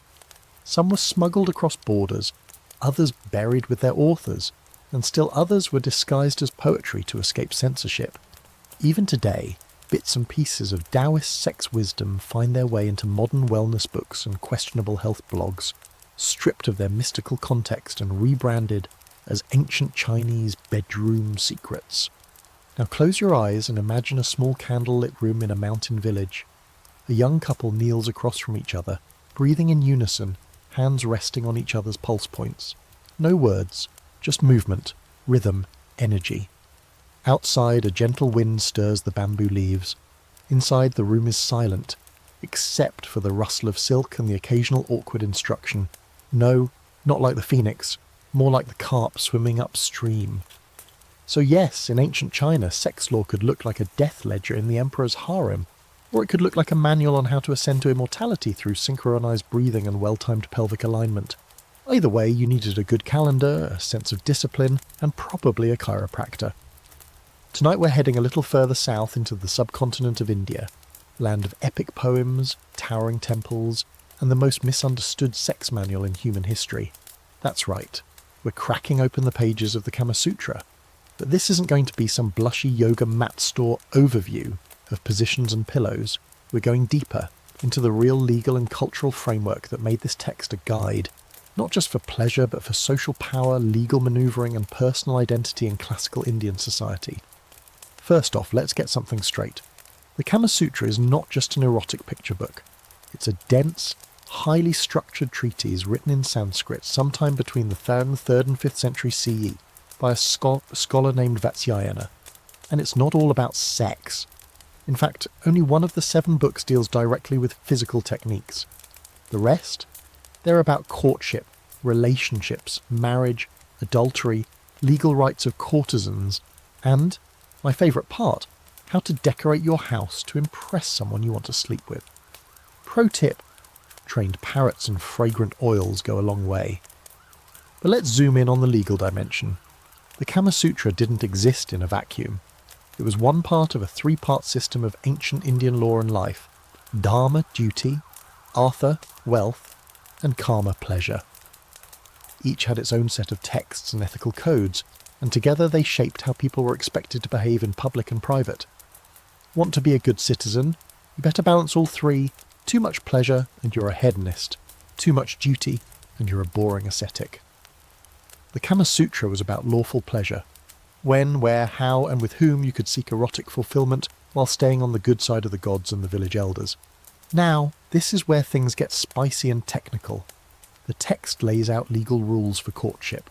For example, if a woman of equal caste consents to intercourse after a certain period of mutual affection and token gifts, the union is considered a Gandharva marriage, basically a love marriage, and yes, it had legal standing. In fact, the Kama Sutra recognises 8 different kinds of marriage, each with different implications for dowry, inheritance and social status. Some were fully blessed by priests, others were frowned upon but still valid. And then there were, well, let's just say less recommended unions involving coercion or trickery that still technically counted as marriages, though they came with penalties and social consequences. And about those penalties, women had more legal protection under Kama Sutra-influenced customs than you might expect. If a man abandoned a woman after seduction, especially if she lost her virginity in the process, he could be forced to marry her or pay compensation, depending on her caste and status. The logic was economic and social. An unmarried, non-virgin woman had fewer prospects, and society demanded the man take responsibility. Of course, this only applied within the same caste. Step outside that and things got wildly more complicated, and sometimes lethal. Here's your fringe fact. The Kama Sutra includes a full legal guide for courtesans, not just etiquette, but business contracts. These women, often highly educated and financially independent, could legally bind clients into payment agreements. The manual details how to avoid being swindled, when to end a relationship for profit reasons, and how to identify a man who's just in it for the attention. It even recommends ghosting techniques if the man gets too needy. So yes, 600 years ago, courtesans were out here with prenups and boundary setting, while most nobles were still figuring out how to bathe. But here's where it gets truly bizarre. One section discusses how to seduce someone else's wife without getting killed. Because adultery was both morally and legally dangerous, especially under the Manusmriti, a contemporaneous legal text. If caught, the consequences could include public humiliation, fines, mutilation, or worse, particularly for the lower castes. The Kama Sutra dances around this with legal disclaimers like, this method should only be used if her husband is away on business for an extended period. So, helpful. And the manual was also inclusive in a way that might surprise you. It has chapters on third-gender individuals, same-sex desire, and men who enjoy passive roles with other men, described with both curiosity and respect. These weren't criminalised behaviours in the same way they were in other ancient civilizations. In fact, some texts describe male-male relations as part of temple rituals or performance art. One passage even includes techniques for male oral sex, which scholars believe points to a degree of practical knowledge and social tolerance in at least some urban centres. Still, not all scholars agree on how widespread or accepted these practices were. Some argue that the Kama Sutra represented a fantasy world for the elite, people with the time, money and silk robes to ponder abstract ethics and throw rose petals at each other. Others point to archaeological and textual evidence showing that these legal and sexual norms did influence daily life, especially in major cities like Ujjain or Varanasi, where courtesans, merchants and scholars mingled in relatively open, complex social systems. Now picture this. You're in a well-lit chamber decorated with hanging garlands, bronze oil lamps, and a trained minor bird that chirps polite compliments in Sanskrit. A woman reclines on a velvet cushion, flipping through a scroll. You arrive, freshly bathed, with a carved ivory comb and a bowl of sweet pomegranate wine. But before anything happens, she gently reminds you that if you try to skip out on your promised gift tomorrow, she has a signed tablet stating that you owe her 5 gold coins and a bolt of silk. You nod. She smiles, fulfill and legally enforceable intimacy blossoms. The Kama Sutra didn't just document passion, it framed it within structure. Sex was art, but also contract. Flirtation was part of negotiation.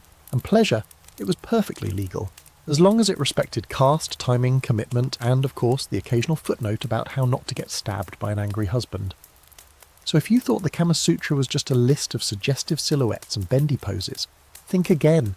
It was a living legal document, equal parts ethics, aesthetics, and HR policy for the ancient bedroom. Turns out ancient India was way ahead of its time, complete with sexual codes, courtship loopholes, and surprisingly progressive views on love, business, and the law. Okay, so you've flirted with divine courtesans, avoided awkward dinner parties with Augustus, and navigated tantric contracts that might as well require a notary.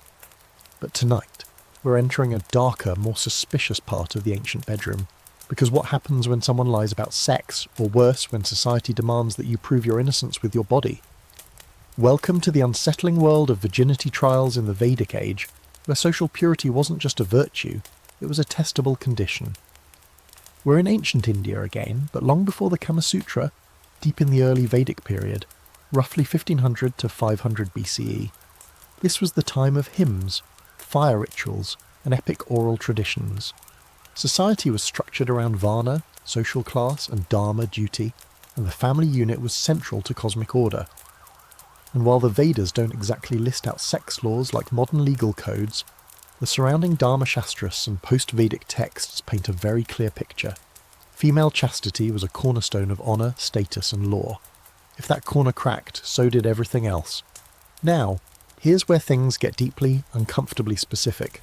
In this world, a woman's virginity wasn't a private matter, it was a legal presumption, especially before marriage. Families made alliances based on a daughter's supposed purity. Dowries were negotiated with this assumption built in. If a woman was found to be not a virgin on her wedding night, it wasn't just embarrassing, it could result in annulment, legal disputes, public disgrace, and even violence, depending on caste and region.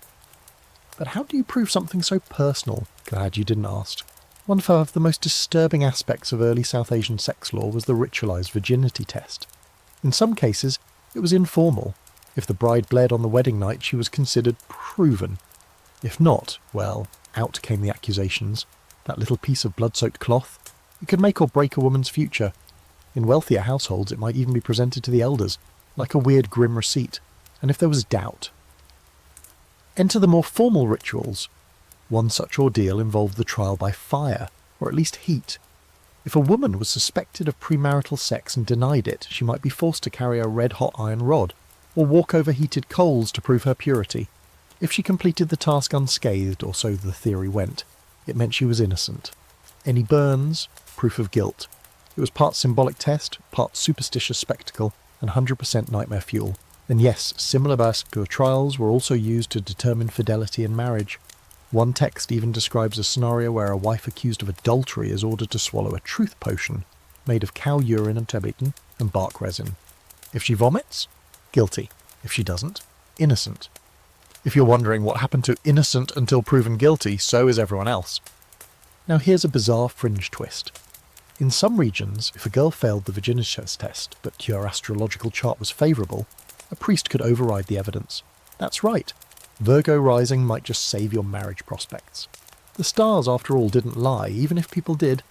Some families would even alter horoscopes. Yes, literally bribe astrologers to match the social narrative. And while that technically wasn't legal, it was common enough that later law codes started regulating astrology itself. When the stars become a legal loophole, things have definitely gotten cosmic. But the strangest part of all is this. While women were judged harshly, men were not subject to any comparable test. Male virginity was neither valued nor questioned. In fact, a young man who was a virgin by marriage age might be seen as unfit or inexperienced. So the law and society ran on a rigged system where one gender's body was a public concern and the other's was a private indulgence. Sound familiar? Now, to be fair, not all ancient Indian texts agreed on this. The Vedas themselves are relatively neutral on sex, and some later philosophical schools, like certain branches of Buddhism and Jainism, argued for spiritual purity as a mutual non-physical quality.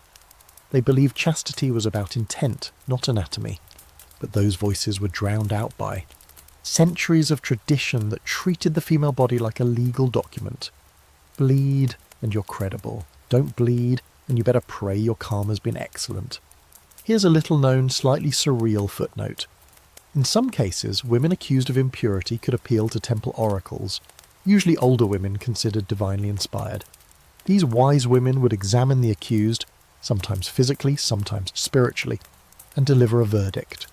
It wasn't exactly a fair trial, but it was sometimes more forgiving than the hot rod route. And if the oracle declared you pure, that judgment could overturn a husband's rejection. Basically, it was like having a celestial notary public for your hymen. Imagine it now. A village square bathed in early morning sun. A young bride stands trembling before the local elders, her new husband glaring, his mother weeping dramatically into her sari. A cloth lies limp in the breeze, white, untouched, no blood. The whispers begin. A priest steps forward, holding a small brass dish and a stick of burning incense. He mutters a prayer, asks the girl to take 3 steps across the sand. A hush falls as she walks. The crowd waits. Her foot slips. A gasp. And just like that, verdict rendered. Guilt by stumble. You can feel the tension. The law is silent, but the people are loud. Scholars today still debate how widespread these virginity trials were. Some argue they were symbolic, rare rituals used only in extreme cases. Others point to surviving folklore and medieval texts that suggest the practice was far more common than anyone wants to admit. Either way, the message was clear. Your body could be put on trial without your consent, and the law might judge you by what it thought you should have done, not what you actually did. So next time someone waxes poetic about the purity of tradition, maybe remind them that for a lot of ancient women, purity came with heat, humiliation, and the terrifying weight of community judgment, often backed by shaky legal logic and a dangerous obsession with blood. Now let's drift westward, across the deserts and mountains into the solemn, firelit temples of ancient Persia, where sex wasn't just a private act or even a matter of state. It was a moral transaction closely watched by a divine accountant named Ahura Mazda. Tonight we're unravelling the stark, deeply structured rules of Zoroastrian sexual law, where purity was everything, and certain positions, yes, specific ones, were quite literally outlawed in the eyes of both the clergy and the cosmos. First, a little context.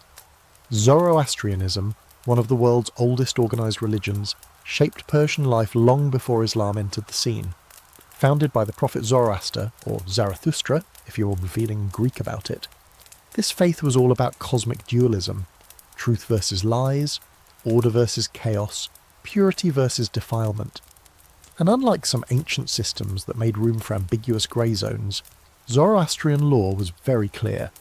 Everything you did, especially in the bedroom, tipped the scale toward good or evil. And yes, someone was keeping track. Enter the Vendidad, the Zoroastrian legal and ritual text dating from around the 5th century BCE. Think of it as a divinely sanctioned law book meets hygiene manual, and in this volume sex plays a surprisingly large role. The Vendidad doesn't just regulate adultery or incest, though those are covered too.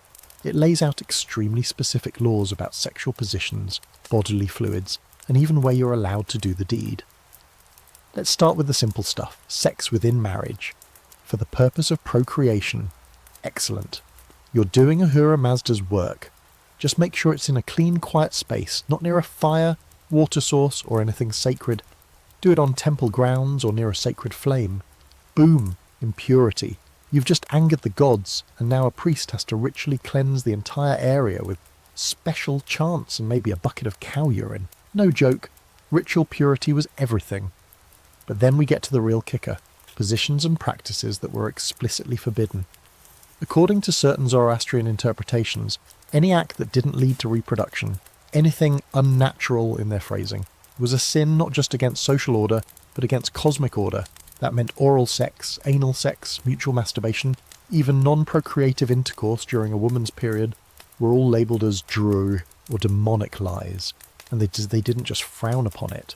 Some versions of the law assigned penalties like lashes, fines, or in more severe readings, even death. One specific section of the Vendidad outlines a legal penalty for what scholars interpret as same-sex relations between men. The language is vague, perhaps intentionally, but the law makes it clear. Sex must reinforce cosmic fertility. Anything outside that was considered nasa, or spiritual pollution. And this wasn't something you could just apologise for over tea. Depending on the priest, you might have to undergo intense purification rituals, including long periods of isolation, ritual bathing in bull's urine, known as gomez, and recitation of specific mantras, sometimes for hours. You haven't known legal awkwardness until you've been asked to chant while reeking of fermented bovine ammonia. Here's your fringe fact. There was a loophole, sort of. Contract marriages, or sige, may have had ancient Zoroastrian precursors, allowing for temporary unions meant to fulfill sexual needs without breaking moral law. The exact details are fuzzy, and scholars still debate whether this practice came from Zoroastrian influence or emerged later under Persian Islamic culture. But the idea of temporarily legalising a sexual union shows just how much legal systems were trying to manage desire. rather than erase it entirely.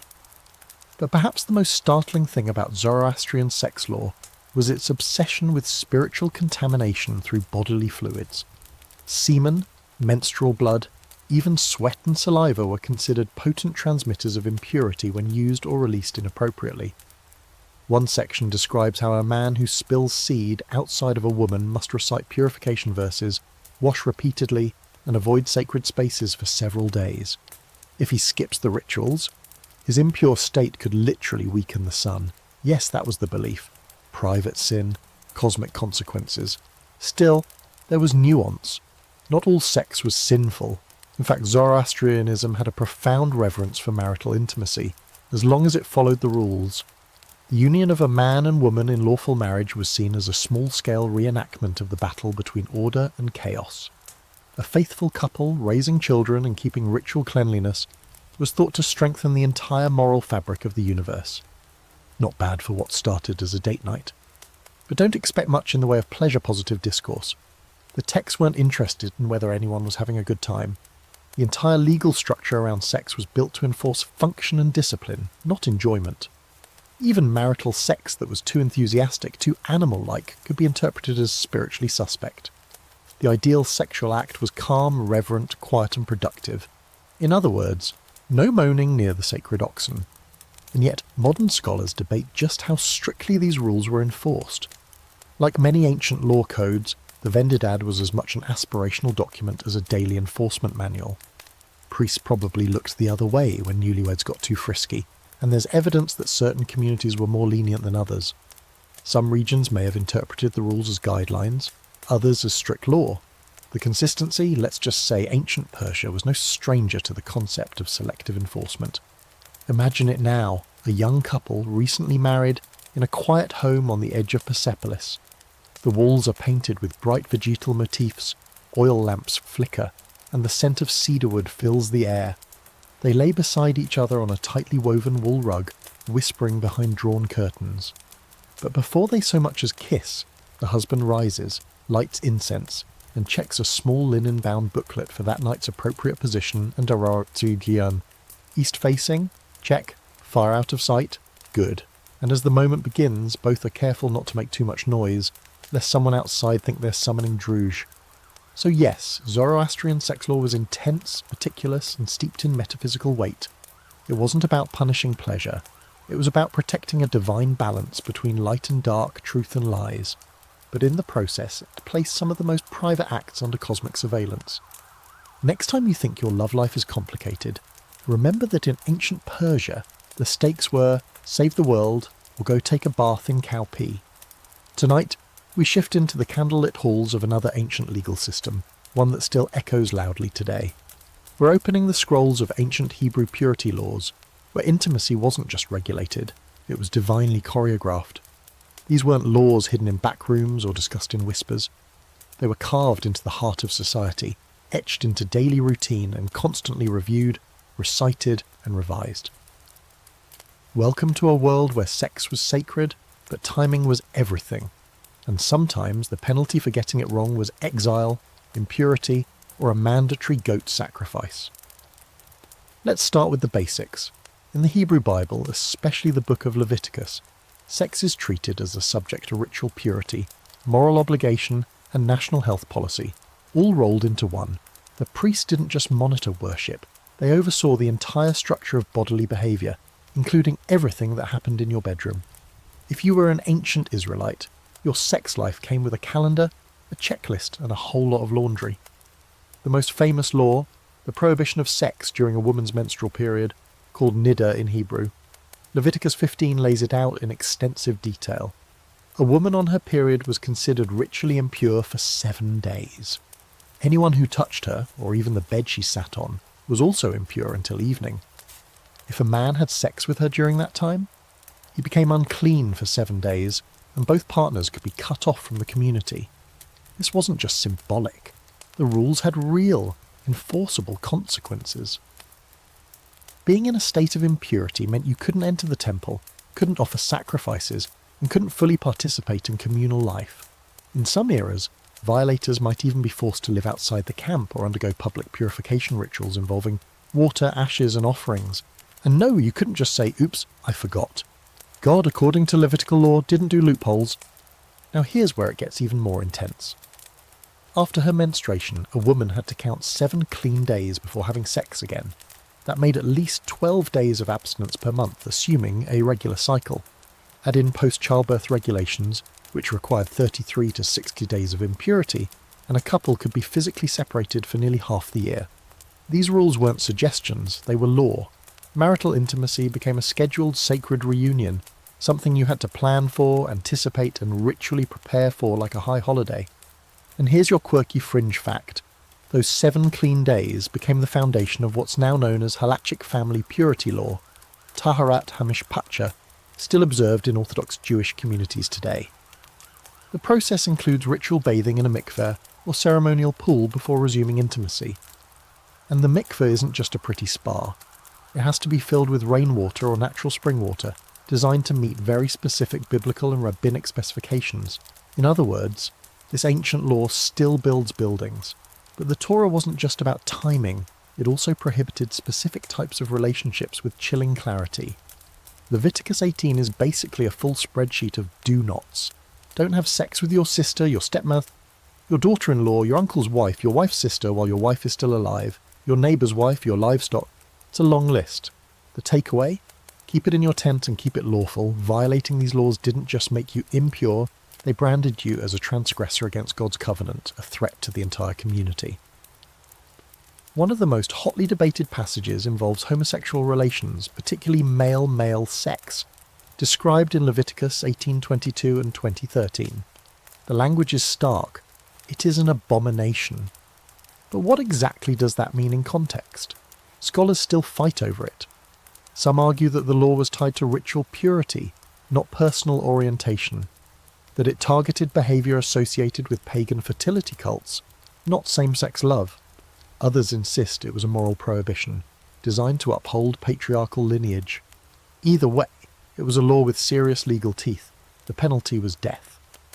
And yet the ancient rabbis of the Talmudic period centuries later began reinterpreting many of these laws. They added layers of nuance, exceptions, and technicalities. One famously creative workaround, the requirement that prohibited sex during menstruation was enforced by checking with a cloth to ensure purity. But how that cloth was used? Let's just say it involved some finesse. Entire Talmudic chapters debated whether one spot of blood counted, or what colour it had to be. Yes, there was literally a legal discussion about shades of red. But not all the laws were so grim. In fact, some texts emphasise the joy of sex when done within the right bounds. The Talmud includes beautiful passages about the importance of marital pleasure, even describing how a husband is obligated to please his wife. One law required merchants, who travelled frequently, to come home once a week for conjugal purposes. Don't laugh, this was enshrined in religious law. A man who denied his wife sex for too long could be taken to court, fined, or even forced to divorce her and pay full compensation. Here's another surprising fact. There were legal protections for newlyweds too. The Torah commands that a man who just got married must be exempt from military duty for a full year, so he can bring happiness to the wife he has taken. Talk about putting honeymoon rights in the Constitution. Now picture it. A stone house in a village near ancient Jerusalem. The air is warm, the oil lamp flickers low. A husband and wife sit apart for the 7th night in a row. She has counted her days, folded clean linens, and prepared for the mikveh. He's waiting outside the ritual bathhouse, a bouquet of myrrh blossoms in his hand. No touch, no glance, no flirtation until she emerges, dripping, glowing, ritually restored. Their first touch in nearly 2 weeks feels electric, sacred, like a contract being re-signed. So yes, ancient Hebrew sex law was filled with restrictions, but also structure, intentionality, and believe it or not, an undercurrent of emotional awareness. The laws were strict, but they also gave rhythm to marriage. They forced people to pause, and to wait, and to return to one another with renewed focus, even if it meant obsessing over a shade of crimson on a piece of cloth. But make no mistake, these were still laws. Break them, and you didn't just disappoint your spouse, you offended God, your ancestors, and maybe even risked bringing down a plague on the whole camp. Ancient purity wasn't a personal journey. It was a collective concern with deeply public consequences.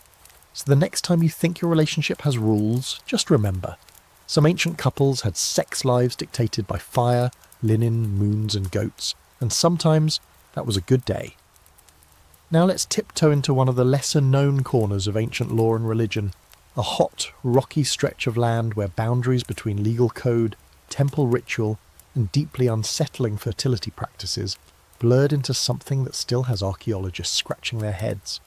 Tonight, you're entering the world of the Canaanites, whose sexual customs were so provocative or so misunderstood that neighbouring civilizations tried to erase them entirely. But fragments remain, and what they suggest is both fascinating and a little creepy. A culture where sacred sex rituals and legal enforcement walked hand in very sweaty hand. We're talking roughly between 1800 and 1200 BCE in the Levant, what is now parts of Israel, Lebanon, Syria and Jordan. The Canaanites weren't a single nation but a patchwork of city-states, temples and tribal communities. Their religion was polytheistic and centred around fertility of deities like Baal, the storm god, and Asherah, the mother goddess often associated with trees, wombs and the occasional ceremonial pole. No, seriously, the Asherah pole was a real thing, often described in ancient texts and later outlawed by the Hebrews, who were not fans of this neighbour's vibes. One of the most infamous and debated aspects of Canaanite religion was its alleged use of ritual sex, particularly at temples. Scholars still argue over how widespread or institutionalised these practices were, but there's enough smoke to suggest a very real cultural fire. Temple precincts may have hosted women and possibly men who engaged in sexual acts as part of fertility rites. The goal wasn't pleasure per se, it was to mimic the divine union between Baal and Asherah, ensuring rain, crops and cosmic balance. You didn't just pray for rain, you reenacted the kind of union that made it happen. And here's where the legal element slithers in. In many Canaanite city-states, participation in these rituals wasn't always voluntary. In some interpretations of the surviving texts and archaeological sites, families might be expected, legally or through social pressure, to offer a daughter, or less commonly a son, for temple service, which could include these sexual rites. In return, the family might gain favour, food rations or tebkans, haunches or tax exemptions. So yes, in some places temple sex was part of the civic duty roster, right up there with grain offerings and defensive ditch digging. Now, this is not universally agreed upon. Some scholars argue that the entire idea of sacred prostitution in Canaan is a myth manufactured by later cultures, especially the Hebrews, who had serious beef with the Canaanites. They say the stories were propaganda, meant to make the neighbours look like depraved degenerates in need of moral correction, or conveniently military conquest. But then you find things like fertility figurines buried around ancient temples, some with exaggerated hips, detailed pubic features, or inscriptions suggesting ritual use. Whether or not there was a formal sex priesthood, it's clear that sexual imagery and practice were deeply embedded in the religious and legal framework. And yes, there were laws. We don't have a full Canaanite legal code, but we do have bits and pieces from Ugarit and other Canaanite sites, tablets that hint at marriage contracts, dowry structures, and temple service obligations. In some cases, sexual union as part of a ritual might have created a temporary sacred marriage, a concept seen elsewhere in the Near East, where a person could be legally married to a deity for a night. These weren't love matches, they were legal ceremonies with robes, chants, and probably more than a few deeply uncomfortable participants. Here's your fringe fact. Some temples had official scribes tasked with recording which citizens participated in rituals, who donated what, and yes, who performed which acts with whom. These weren't anonymous encounters. If your name ended up on a clay tablet in the temple archives, that meant you had civic skin in the game. That also meant that sex wasn't just a personal act. It could be used as evidence in legal disputes, especially around land inheritance or priesthood succession. One story fragment even suggests that certain children born from these temple unions were raised in the temple as future priests or priestesses, part divine offering, part PR stunt, and fully bound to the temple's legal authority. These kids might never know their biological fathers, but they'd be raised under strict codes, taught to chant the right prayers, prepare the sacrifices, and maybe even, someday, perform the same rituals that created them. That's a whole new level of legacy planning. And here's where it all gets very uncomfortable. Later Hebrew laws, especially in Deuteronomy, explicitly outlawed Canaanite sex rituals. calling them abominations and warning that anyone engaging in them would be cut off from the community. They even used the word Kedesha to describe temple women, often translated as prostitutes, but more accurately rendered as consecrated ones. The translation choices here are not neutral. They reflect a centuries-long cultural smear campaign, one aimed at stamping out a religion where sex and law were deliberately fused. But zoom in, and you see a culture trying to make sense of fertility, death, and cosmic survival. These rituals weren't just orgies in olive groves. They were acts of desperation and devotion, performed in times of drought, famine, and war. If mimicking divine union could make the clouds open up, you did what you had to do, and maybe brought a goat as backup. Even if it meant breaking modern sensibilities into 1,000 little judgmental pieces. Now picture it. A limestone temple rises on a dusty hill above a terraced vineyard. Inside, the air is thick with cedar smoke and the scent of crushed figs. A procession winds around the altar, chanting invocations to Baal. At the centre of it all, 2 participants step forward, an offering and a priest. Their union is brief, ceremonial, and entirely public. A scribe records the moment, names are chanted, and somewhere a farmer prays for rain. It's not romantic, it's legal, and it might just save the village. So yes, the Canaanites may have crossed some lines, or maybe they were working off a rulebook we'll never fully understand, but one thing's for sure. In their world, sex wasn't just pleasure or scandal. It was contract, ritual, and cosmic collaboration. And sometimes the difference between divine favour and social exile was just one very uncomfortable ceremony away. Tonight we trade the city-states and codified law books for something mistier, older, and wrapped in foggy legend. Welcome to the world of the Celtic Druids, a society where sex laws weren't carved into stone tablets or written in scrolls, but passed by memory, whispered over mead, and enforced with bone-deep ritual and deeply complex social customs. The Celts, scattered across Iron Age Britain, Ireland, Gaul, Hull, and parts of Central Europe, may not have left behind great libraries of legal texts, but what they did leave, through oral tradition, later Roman accounts, and surviving Brecon laws in Ireland, paints a picture of a society with a legal and spiritual relationship to sex that was surprisingly flexible and also surprisingly terrifying. Let's begin with what we do know. In early Celtic society, sex and marriage were not strictly bound to monogamy. In fact, polyamory was not only tolerated, it was structured. There were at least 10 different kinds of legal unions recognised in medieval Irish Brecon law, which preserved pre-Christian Celtic customs, ranging from the full marriage of equals to arrangements based on shared property, fertility pacts, and even casual cohabitation. Some of these unions lasted a lifetime. Others were more like legally sanctioned, see how this goes setups. And these weren't just soft social gestures, they were legally actionable. Each type of union came with rules about what happened when things ended, who got to keep the cows, the house, or the silver ring you wore to festival last spring. Brecon law even had guidelines for what to do if you lived together, but never actually got around to sleeping with each other. You'd be taxed less, but still, technically, married. That's right. The Celts had no laws for ghosting. But don't think this was some free love utopia. There were strict rules around fidelity, especially once children entered the picture. If you cheated or fathered a child outside your official union, you might face fines called erek or lognenek, which translates to honour price. Basically, your social reputation had a literal price tag. The more important you were, the more expensive your mistakes. And yes, this went both ways. Women could sue men for breaking a contract or seducing them under false pretenses.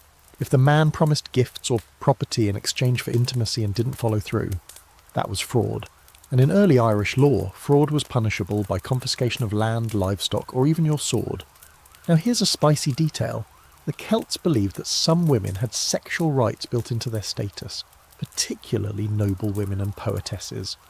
If a woman of high rank was dishonoured, say harassed or assaulted, her honour price could be equal to that of a chieftain. And don't let the flowing dresses and braids fool you. Celtic women had legal standing, the right to inherit land, and the ability to initiate divorce. Some records even describe female druids, spiritual leaders who could preside over legal matters, property disputes, and, in at least one obscure account, even bless marriages by walking a couple in a circle under the moon, chanting over a cauldron. Who needs a notary when you have a singing witch with a moonstone crown? but perhaps the most mind-bending part of Celtic sex law was its relationship to transgression and transformation. In some druidic myths, breaking a sexual taboo didn't just lead to punishment. It could change your form, your fortune, or your fate. One tale tells of a warrior who lies with a goddess in disguise, only to be cursed into a deer until he learns humility. Another legend speaks of a man who violates the 3 taboos of union, a poetic code for incest, coercion, and oath-breaking, and is swallowed by the earth. These weren't just stories, they were cautionary tales, teaching the next generation which sacred lines not to cross. And speaking of sacred lines, guess what the Celts had? Ritualised sex festivals. Yup. Especially during Beltane, the spring fire festival, young couples were allowed, some say encouraged, to pair off in the woods for the night. In some regions, the community even built large beds of hay for these pairings. It was considered a fertility blessing, both for the land and for the people. These unions weren't necessarily binding, but if a child came of it, both parties were legally responsible. The community kept track. The Druids didn't need scrolls. They had memories sharp as blades and a long view of lineage. Here's your fringe fact for the night. The Celts may have had a recognised third gender category, particularly in religious or bardic circles. Some old Gaelic poems refer to men who live as women, not mockingly, but as spiritual beings with special insight. There's even a fragment of Brecon law that suggests gender presentation could determine legal compensation in sexual disputes. In other words, gender wasn't fixed by biology alone. The law adjusted for who you were living as, a remarkably modern concept tucked inside a misty oral code passed from druid to druid beside a sacred oak. Now picture it, a highland hill beneath the moon, fires crackling, drums pulsing like thunder in the veins. A circle of dancers moves beneath the stars. In the shadows, lovers slip away into the tall grass. In the morning they'll be judged, not by shame, but by whether they honoured their word, upheld their agreements and showed respect. A woman may visit the druid and announce a child on the way. Her partner, if he tries to deny it, will face the council. If he lies, he pays.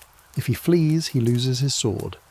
So yes, Celtic sex law was complex, fluid, poetic, and oddly bureaucratic. You could love who you wanted, live how you pleased, but only if you kept your oaths, respected the balance, and knew the cost of breaking someone's honour, because in the world of the Druids, sex wasn't a secret. It was a sacred transaction, a spark traded beneath stars, legally binding and soul-deep. Miss the ritual, skip the honour, and you might just find yourself turned into a stag, running through the forest with the consequences nipping at your heels. Tonight we swap moonlit rituals and druidic chants for something a little colder, rougher, and far more pragmatic, because in the icy world of the Vikings, sex wasn't just about pleasure, honour, or divine fertility. It was about status, it was about reputation. And when you crossed the line, whether by force, by insult, or just by sleeping with the wrong person, there was a price to pay, literally. Welcome to the Norse legal system, where the punishment for sexual crimes was measured in wergild, a cash value for your crime, your body, and your honour. Let's set the scene. It's 9th century Scandinavia. Snow drifts against longhouses, smoke curls from chimneys, and the community is bound together not by centralised law codes, but by thing assemblies, open-air courts where free men gathered to recite law, settle disputes, and occasionally challenge each other to duels. No written records at first, just memory, reputation, and a whole lot of shouting. But as the Viking world expanded and contact with Christian Europe increased, these laws were finally written down in texts like the Gragas in Iceland and the Gulathing law in Norway. And while Norse societies were often viewed as violent or wild, they were very particular when it came to sexual behaviour. There were no sacred virgins or ritual purity codes here, but there were rules, mostly about who you could sleep with, who you couldn't, and what it cost you when things went sideways. Let's start with adultery. In Norse culture, marriage was an economic alliance, and adultery, particularly if a man slept with another man's wife, was treated as property damage. If caught, the offending man could be fined or forced into a duel. The woman depends. In some regions, a wife caught in adultery could be divorced without compensation, publicly humiliated, or worse. In other versions of the law, she might be allowed to plead her case, especially if the husband had been neglectful. Either way, the whole village was going to hear about it. Now, if a man had sex with a slave woman, things got even trickier. Slavery was common in Viking societies, and enslaved women had almost no rights. A free man could legally sleep with his slave, but if another man did so without permission, it was considered both theft and rape, punishable by fine or public flogging. And if the slave became pregnant, that child was typically considered property unless manumitted by the owner. Some slaves were elevated to concubine status, which came with a few protections, others not so lucky. Then there were insults, and this is where Viking sex law gets very weird and very specific. In Norse culture, honour was everything, and accusing someone of unmanly sexual behaviour could trigger a blood feud. There were actual laws against calling a man Arga, which loosely translates to unmanly or sexually passive. If you said it out loud in public, you had to back it up in court or fight to the death. Because in this world, being accused of taking a submissive role in sex, especially with another man, was not only shameful, it was legally actionable.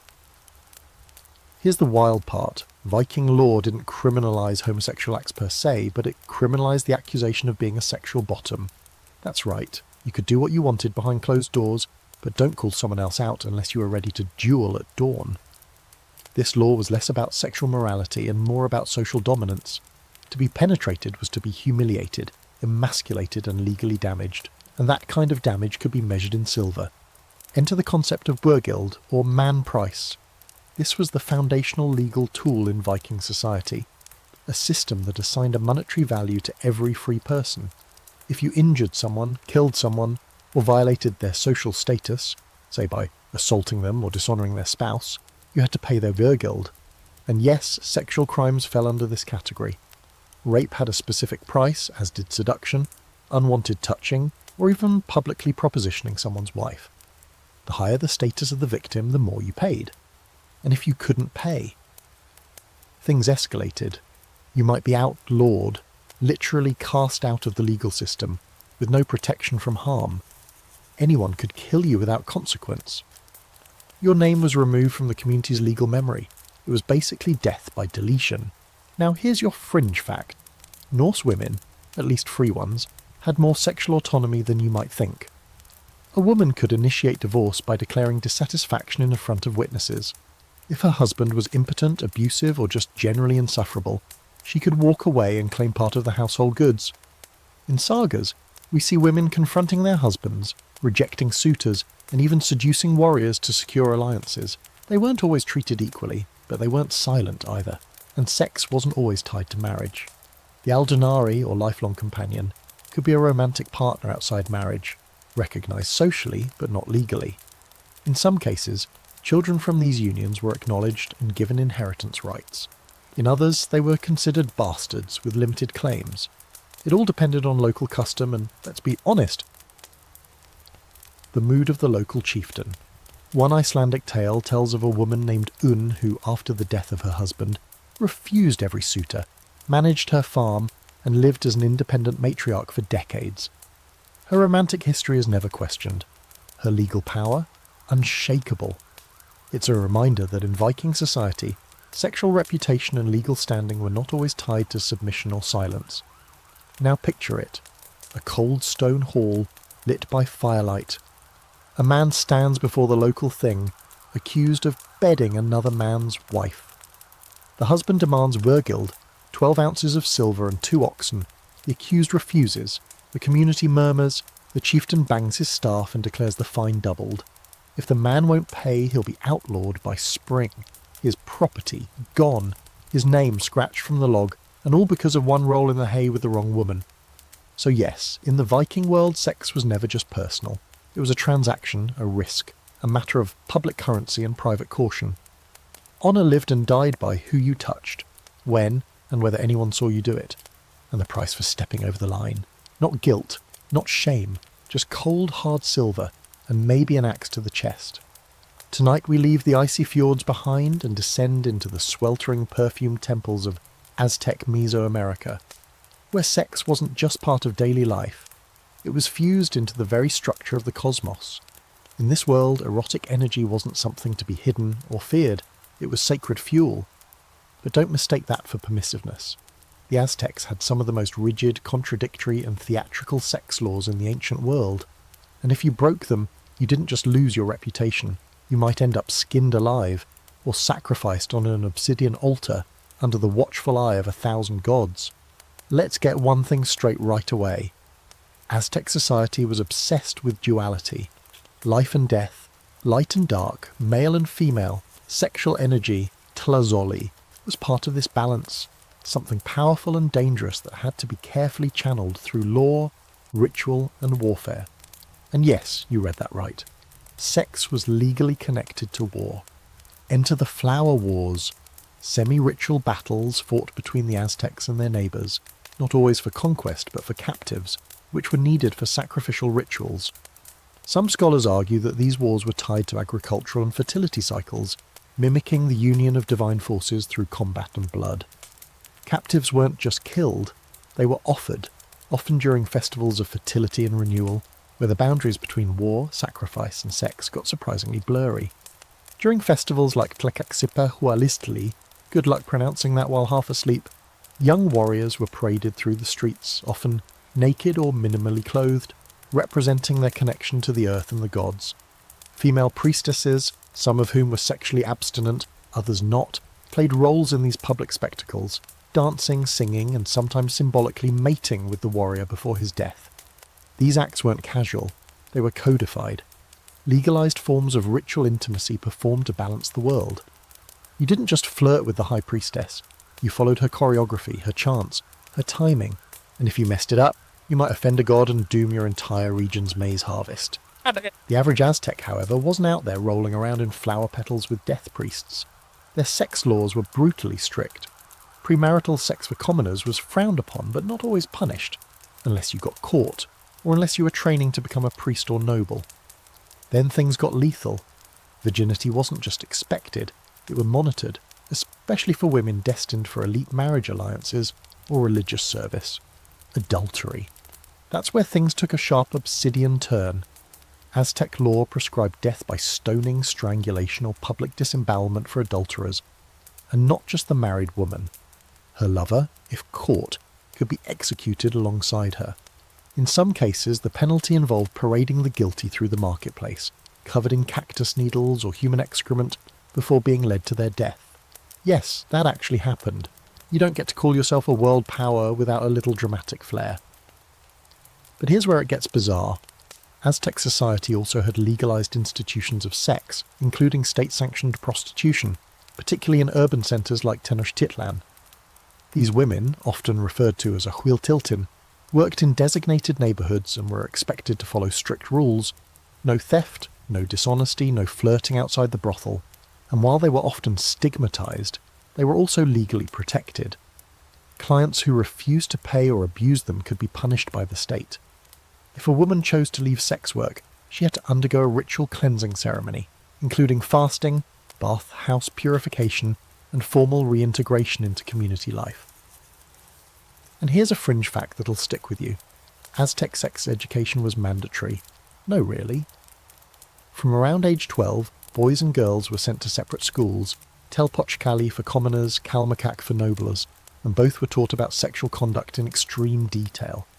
Girls were told to guard their purity with the ferocity of a jaguar.